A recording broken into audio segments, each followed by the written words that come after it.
The Russians are repelling tank attacks using RPGs. The camera on a Ukrainian tank captured the moment when an anti-tank grenade flew past the tank. A minute later, another grenade struck the tank.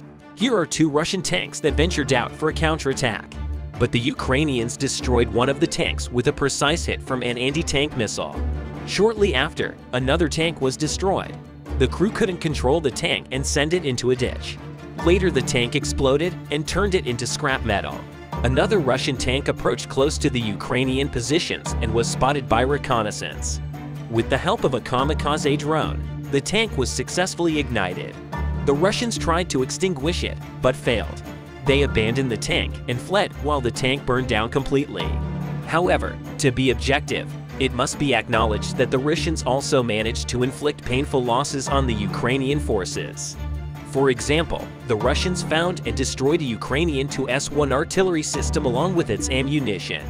As the Ukrainians advance, they attack Russian positions with the support of tanks. However, during the offensive, the Ukrainians have to clear mines from roads and fields to allow their armored vehicles to pass through. The Russians have created heavily mined areas, and the Ukrainians have to spend a lot of time and effort to breach the minefields to understand the extent to which the Russians have mined Ukrainian fields and roads. Take a look at this video. A Ukrainian armored transporter was returning to the rear, but even there, it encountered a mine and detonated. And even the Russians sometimes fall to their own mines. For example, a Russian tank was returning to its positions and detonated on its own mine. Ukrainian sapper teams are working in the liberated territories. This is also a very complex job. The discovered Russian mines are collected and then destroyed by detonating them together. Ukrainian generals, led by Mr. Zaleshny, have focused on destroying Russian logistics. They are destroying bridges and ammunition depots belonging to the Russians. Recently, Ukrainian aviation targeted and destroyed a bridge that served as the route for 70% of ammunition supplies to Russian forces. In this video, two Ukrainian armored transporters are moving along the road. The first one passed through a mined area unharmed, while the second one detonated on a mine to clear the passages. Ukrainian forces use specialized demining vehicles. The process itself looks very impressive, but takes a lot of time. Sometimes demining operations are conducted during offensive operations. It is a complex task that requires a high level of coordination among all units. Here's another instance where a Russian modern tank, the T-90, was detected by Ukrainian aerial reconnaissance. It was targeted with an Excalibur projectile and destroyed. Additionally, the Excalibur projectile destroys numerous Russian artillery systems like the DOS-19 and Grad BM-1, as well as multiple ammunition depots hidden by the Russians and abandoned houses and gardens. The Russian tank attempted to hide from the Ukrainian artillery behind the trees, but the Ukrainian reconnaissance spotted its location. A precision strike with an Excalibur-guided projectile was launched against the tank.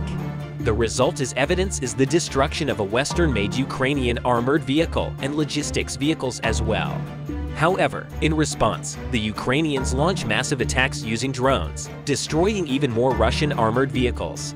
I can make a video several hours long showing the extensive losses of Russian military equipment from the strikes of Ukrainian army drones. The Russians know how dangerous these small Ukrainian drones are and fear them so much. As soon as they spot a Ukrainian drone nearby, they immediately abandon their armored vehicles and flee.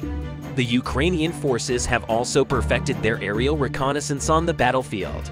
It involves a drone capable of dropping grenades. This weapon should not be underestimated. The drone can locate an ammunition depot and destroy it with just a single grenade. Moreover, the drones are capable of destroying a vast number of armored Russian vehicles. Perhaps no other weapon has destroyed as much armored machinery as the bomber drones. Nothing can compare to this weapon on the front lines of combat. The Russians do not know how to combat drones. They have no solution to this problem. Watch how the projectiles explode and scatter in different directions. The Excalibur is a highly advanced 155mm caliber projectile equipped with GPS guidance and can be fired from almost any NATO standard 155mm howitzer. It is evident that in preparation for the offensive, the Ukrainian army has stockpiled a sufficient number of such projectiles to destroy hundreds or even thousands of units of Russian equipment. Economically, this is also a favorable exchange. The cost of a single projectile is approximately $100,000, whereas it can destroy a tank worth $3 million or other significant Russian equipment. The Ukrainian army continues its offensive.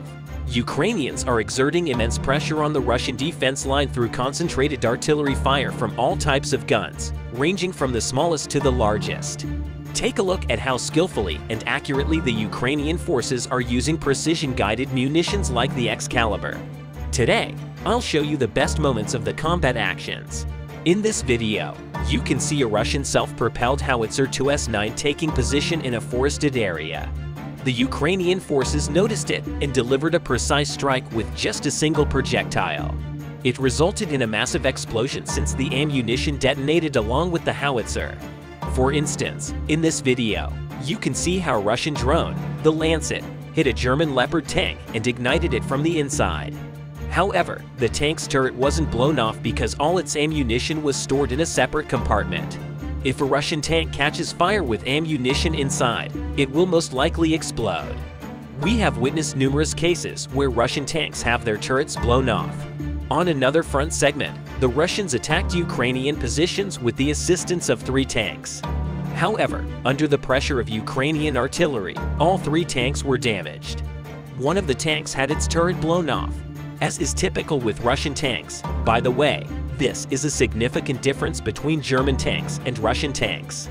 The video clearly shows a minefield nearby. It appears that the tank accidentally drove over one of the mines. The Russians abandoned that tank. Here's another Russian tank that detonated on its own mine. The Russians abandoned the tank and fled the battlefield. The Ukrainian soldiers destroyed the tank using a kamikaze drone. And sometimes mines behave very deceitfully and unpredictably. Interestingly, the Russians do not possess such highly accurate artillery capabilities. As a result, in order to hit its target, the Russians have to use hundreds of projectiles and old 40-year-old howitzers to resort to multiple rocket launch systems. Consequently, the Russians will sooner or later experience a severe shortage of ammunition in their attempts to halt the Ukrainian offensive. The Russians are conducting clumsy counterattacks, but they are losing even more armored vehicles. Ukrainian army also suffered significant losses from Russian kamikaze drones like the Lancet. Here's an instance where such a drone destroys a Ukrainian S-300 air defense complex. Here's another such case. These are very painful losses for the Ukrainians. And here the Lancet destroys Ukrainian armored vehicles. The Lancet is also capable of destroying Ukrainian tanks. In this video, we can see how the Russians tracked a Ukrainian Grad multiple rocket launcher system and destroyed it using the same Lancet drone. Here, additionally, Ukrainians systematically destroy Russian fuel reserves and ammunition depots. Several large ammunition storage facilities have been destroyed in the past weeks. Sooner or later, this will have an impact on the Russian strategic defense, and it will be breached no matter how much military equipment and personnel you have. Ukrainian lands are preparing for the end of the Russian army. Russia lost over 200,000 soldiers as a result of Kiev's offensive plans. That's why Russian soldiers no longer wanted to fight in Ukraine. Situations such as internal riots, communications breakdowns, and negative living conditions within Vladimir Putin's army are among the other factors that affect the refusal of Russian soldiers to fight in Ukraine. On many front lines in Ukrainian territory, soldiers of the Russian army are deserting and opposing their commanders. The last time we witnessed such a revolt was in Soviet-era Russia. But at the moment, socio-psychological factors and economic stalemate and a loss of morale and motivation have thrown the Russian army into a much worse situation than during World War II. Russian leader Vladimir Putin seems to ignore the progress and achievements of the Ukrainian army on the front lines. Putin also ignores the state of his own army, while the Ukrainian armed forces liberate, one by one, the occupied territories on critical front lines such as Zaporizhia, Dnipro, Kherson, Donetsk and Luhansk. Putin still continues to use his army for retaliation plans, especially in recent days after the Ukrainians liberated 9 settlements in Zaporizhia. The Russian troops were almost alienated from the war. There are quite good reasons for the revolt of the Russian troops in Zaporizhia. Shortages of weapons and supplies haunt the Russians since the Ukrainians have taken control of this region as well as the Dnipro-Kherson front line. The Russian army is unable to supply Zaporizhia with either troop reinforcements or ammunition and supplies. The Russian soldiers in this region, on the other hand, are rebelling against the Kremlin, which left them to die, and against Putin at the beginning of this war. Recently, rebel flags were raised in Zaporizhia, and Russian soldiers began to make their voices heard in the Doroshenko region of the Zaporizhia region. About hundreds of Dagestani soldiers from the Caspian Fleet refused to participate in the clashes there. They disabled the weapons of hundreds of units that refused to fight. This showed that there was no balance of order and command in the Russian army anymore, especially in Zaporizhia, where the offensive operations of the Ukrainian army are progressing successfully. The rebellion of ethnic soldiers fighting for the Russian army is a very harsh response to Vladimir Putin. Even a single Russian soldier's revolt creates a domino effect during this critical time, when Putin is looking for soldiers ready to fight for the Russian army, because the revolting Russian soldiers give strength to their comrades. The rebellion process reaches a gigantic dimension. Ukrainian Deputy Defense Minister Anna Malaya reported that Moscow's troop losses are increasing day by day due to the inexperience of the Russian army. In addition, Ukrainian Defense Minister Alexei Reznikov stated that Russian soldiers are afraid of their bosses. Therefore, they do not always report this to the highest authorities that they lost the lands they previously occupied in Ukraine. So did the Russian soldiers hoist the rebel flags only in the Zaporizhia region. Of course, cases of rebellion increase within the Russian army due to the harsh Ukrainian attacks in Zaporizhia. But the Russians started revolts not only in this region but also in the Donetsk region. If you remember, the Deputy Minister of Defense of Ukraine, Anna Malaya, reported that her troops took the initiative in the city of Bakhmut. After these critical statements, the offensive operations of the Ukrainians in Bakhmut increased almost twice with the withdrawal of mercenaries of the Wagner Group from Bakhmut. The Russians fell into a desperate position in the city. The troops of Chechen leader Ramzan Kadyrov are also insufficient to reverse the situation in Bakhmut, so the Ukrainians continue to blow like a storm in Bakhmut. This wind adversely affects the Russian army. Russian soldiers, unable to withstand the wind of the Ukrainian forces any longer, refused to fight in Bakhmut any longer. The Russians began to flee from the front lines to save their lives. Some Russian soldiers in Bakhmut, on the other hand, laid down their weapons and surrendered to the Ukrainians.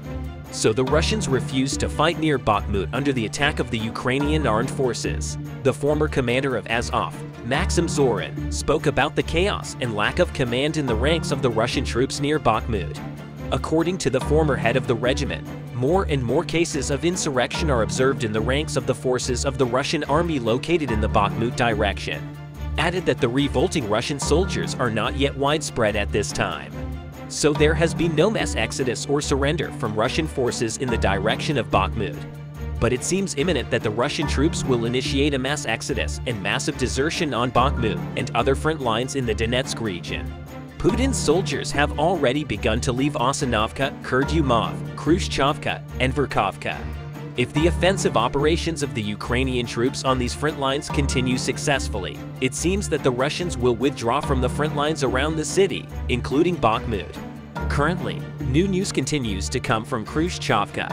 Ukrainian mill bloggers claim that the Ukrainian attacks on Khrushchevka were largely successful, resulting in the advance and gain of several trench line positions along an important channel. It's expected that the Russian army will despair here and surrender to the Ukrainian army laying down their weapons. So what kind of effects will the increases in cases of Russian rebellion on the battlefield and the successful offensive operations of the Ukrainians have on Kiev? Of course, Ukrainians need military support to turn the Russian army's record losses into opportunities, because the military ammunition of any army is not unlimited. Apart from military ammunition reinforcements, Ukrainians also need diplomatic and political support. NATO is usually involved in this regard. Members of the International Military Alliance have stood by Kiev since the beginning of the war. These member states still provide military and financial support to the Ukrainian army. In addition, the NATO alliance protects Kiev in the international political arena.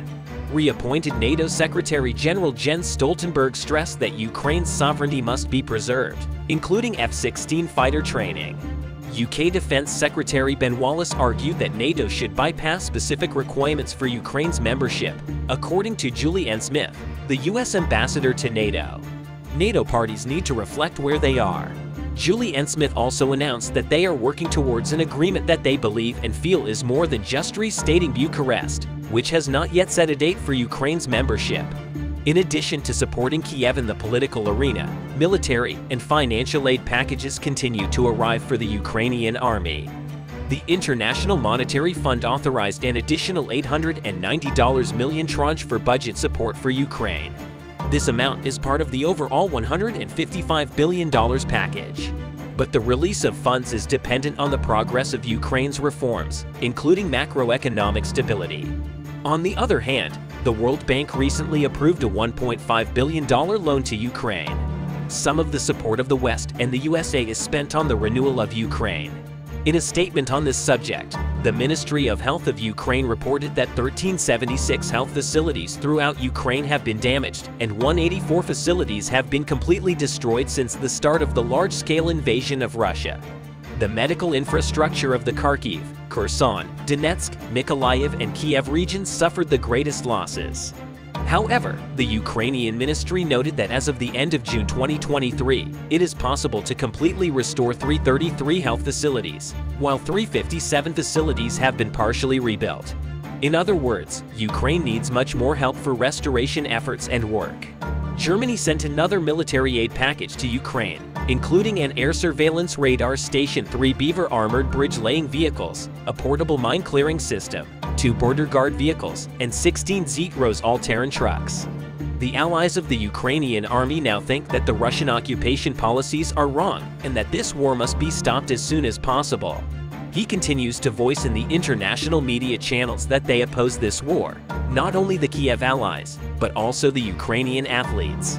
At his headquarters in Switzerland, President Thomas Bach faced off with 2 Ukrainian athletes over Russia's participation in the 2024 Paris Games. He stated that Olympic 400-meter hurdles athletes Victoria Tashk and Anna Ryshikov should be banned from Russia as they do not condemn their country's full-scale invasion of Ukraine. Bach had previously argued that excluding Russians and Belarusians simply because of their passports would be discrimination.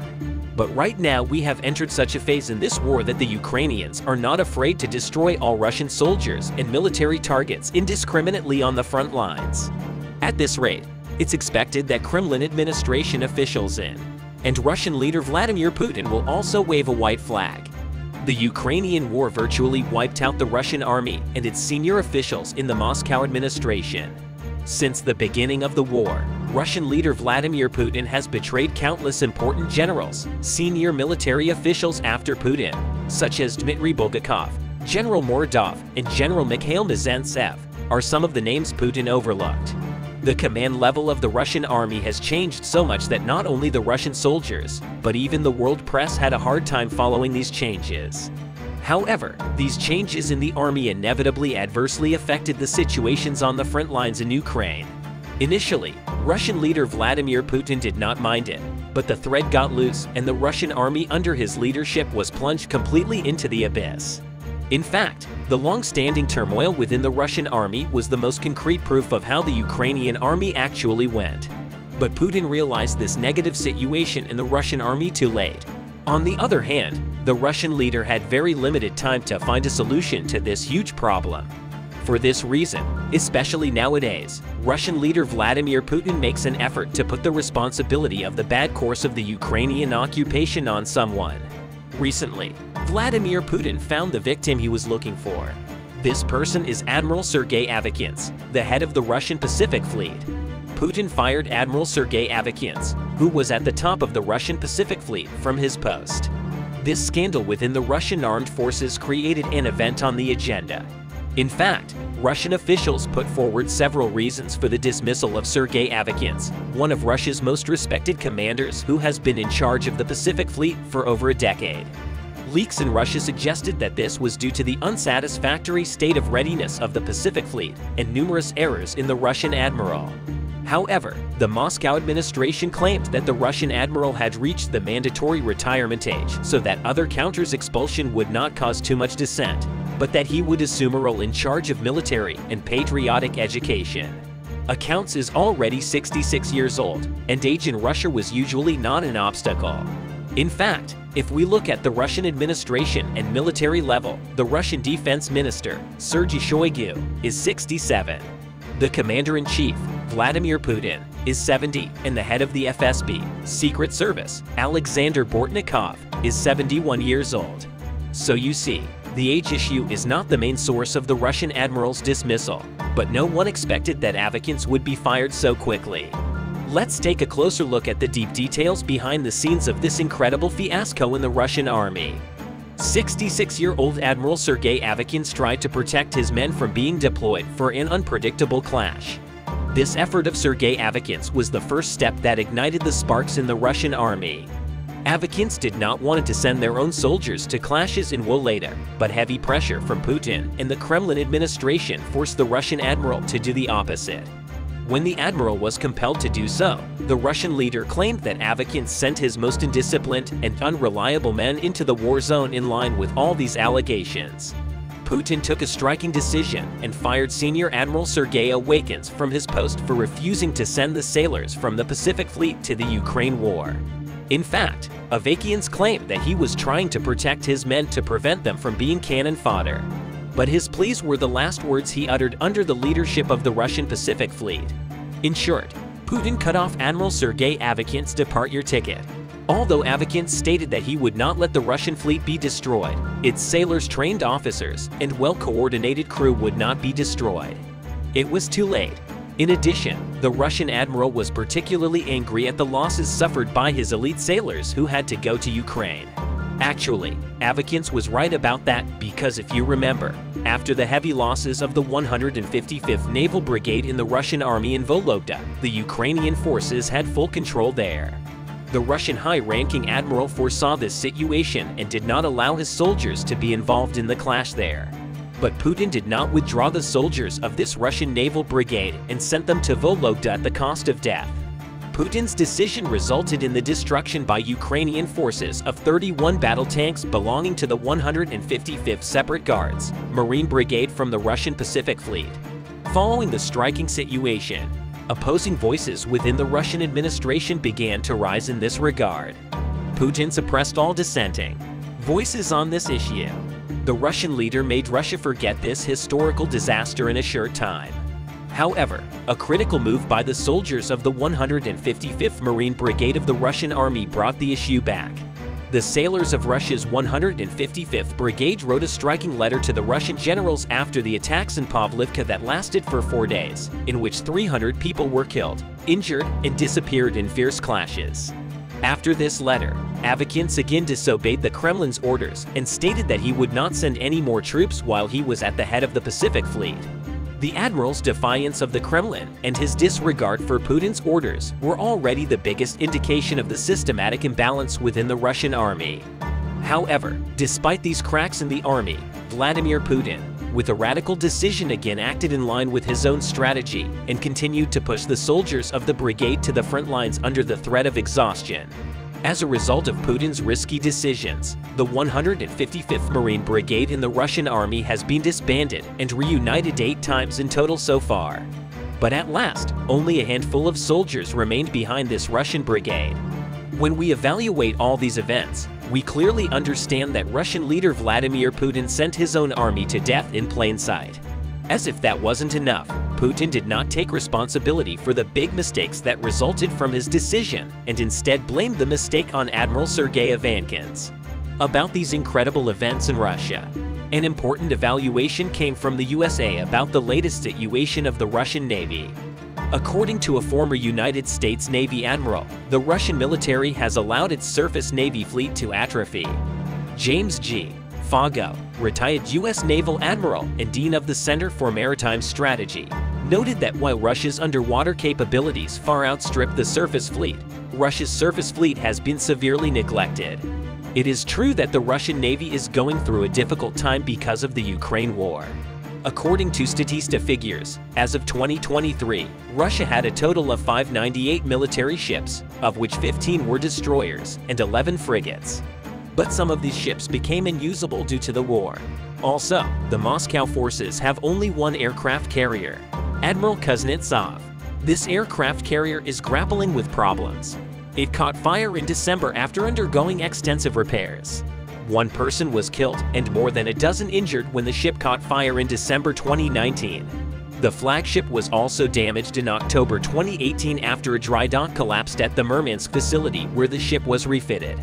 The Ukrainian Military Intelligence Agency announced that the aircraft carrier could not act on its own power. In addition, Ukrainian officials stated that the ship's hull was in critical condition, revealing that significant corrosion had endangered the metal structures on the ship's lower deck. In summary, although Russian leader Vladimir Putin blamed someone else and fired Russian generals and important senior officials, the situation of the Russian army is clear. By following such a policy, Putin will only bring his own navy back to the former Soviet Russia era. We see that the Russian army has hit a big obstacle on the Ukrainian front. The Russian army is facing ammunition shortages, troop revolts, and strong Ukrainian resistance. Yet the Russian invaders are trying to seize Bakhmut at all costs.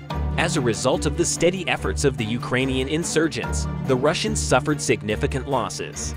The continued insistence on Russian offensive operations in eastern Ukraine shows that the group, which wants to freeze the war on the existing front lines, has not fully convinced Putin of its views. Geolocated footage shows Wagner Group forces approaching the House of Culture northwest of Bakhmut. We have received information that Wagner forces have captured 3 unspecified blocks in North, Central, and South Bakhmut, and are advancing along the railway, including most of the train station area in its center. Wagner's attacks on Ivanovsky, just northwest of Bakhmut, were repelled by the clever maneuvers of the Ukrainian insurgents. Ukrainian sources reported that there were clashes near Belohorivka and Chechen Akhmet special forces were operating near the settlement. Heavy rains washed away the Ukrainian-controlled dirt roads leading to Bakhmut, making it impossible to withdraw from the city. Ukrainian forces continue reconnaissance activities northwest of Svatov. The Russian Ministry of Defense claimed that Russian forces repelled 3 Ukrainian sabotage and reconnaissance groups near 32 kilometers northwest and 15 kilometers west of Svatov. The Russian invaders continued to conduct ground attacks along the Avdiivka-Donetsk city line. Geolocation footage shows Russian forces advancing as far as the H-20 highway northeast of Krasnohorivka. The land attack carried out by the invaders 2 kilometers north of Avdiivka was successfully ended by the Ukrainian soldiers. Ukrainian forces conducted limited counterattacks in western Donetsk Oblast near a forest belt north of Ukraine's Volodar Pavlivka and Mykhsielsky. The Ukrainian land attacks were repelled by the Russian invaders, leaving many casualties in their wake. We see that even if the Russians are making progress, they are doing it less and less. It released footage of Russian forces hitting Ukrainian tanks in the area. Russian troops attacked the Odessa region with Shad-136-131 kamikaze drones on the night of April the 19th. Ukrainian defenders destroyed 10 of 12 UAVs. Ukrainian Air Force Command said on Wednesday that Russian troops attacked from the south during the night with Shad-136 and smaller Shad-131 drones. Ukrainian Air Command underlined that it destroyed 10 of the 12 unmanned aerial vehicles launched in the south. Iranian-made Shad drones are equipped with disintegrating or exploding warheads that explode as the UAVs approach their targets. Ukrainian officials in Odessa stated that an infrastructure facility was hit during the attacks and that firefighters fighting the fire were struggling. It is seen that Ukrainians work hard for their homes regardless of their profession. It was learned that there were no injuries in the incident. A Wagner-affiliated source has released a video showing Wagner tank crews firing on Ukrainian forces using T-90 tanks in the center of Bakhmut. Ukrainian officials reported that Russian forces continued defensive preparations in southern Ukraine. Natalia Humenyuk, head of the Southern Forces Ukraine Joint Coordination Press Center, reported that Russian forces mined the eastern left flank of the Dnipro River in Kherson Oblast in preparation for a possible Ukrainian counterattack. He reported that he continues to fortify Mariupol as Russian troops are deployed from Mariupol to other areas, including the Vologda region. As we have just learned, the Russians continue to transport personnel and defensive fortifications between the other rear areas and the front via Melitopol without slowing down. The Russians are constantly warning their soldiers that Ukraine will launch a counterattack in certain areas. Russian forces continued unsuccessful offensive operations on the Avdiivka-Donetsk city front. At the same time, Ukrainian troops repelled numerous Russian attacks on Marinka and Pobieda, 23 kilometers and 27 kilometers southwest of Donetsk city, respectively. A Russian attack on 7 from the direction of Verdiani allegedly forced Ukrainian forces to withdraw from some obscure positions. We have received word that Ukrainian forces are concentrating unidentified forces on the western bank of Kherson Oblast and are willing to cross the Dnipro River. Could it be a coincidence that Russian President Vladimir Putin's recent visit to the Arabats pit in Russia's Kherson Oblast to check on Russia's preparations for a possible Ukrainian counterattack coincided with this news? Or did Putin act out of fear that a future counterattack would make them weaker? Russian forces continued to attack Ukrainian positions southwest of Donetsk city, but did not make any territorial gains.